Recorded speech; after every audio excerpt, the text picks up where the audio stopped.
Hello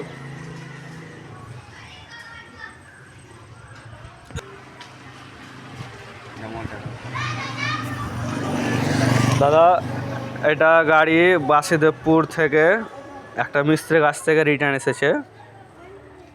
যেহেতু আমি নিয়ে এসেছিলাম সঙ্গে, এটার বারবার কারেন্ট আসছিলো না। চালু করার পরে কারেন্ট ফিউজ উড়ে যাচ্ছিলো। এটা ধরতে হয়। আর এটা হচ্ছে পুরাতন লক সেট, যেটা নোকাল লাগিয়ে দেওয়া হয়েছিল। তো এটার ওয়ারিং পুরো উড়ে গেছে।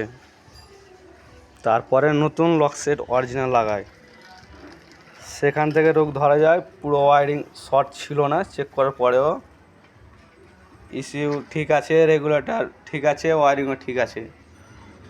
সেখানে রোগ ধরা পড়ে, এখান থেকে লুজ কানেক্টেড আসছে। এখন কারেন্ট মিটারে শো করছে, ডিস্টার্ব করছে।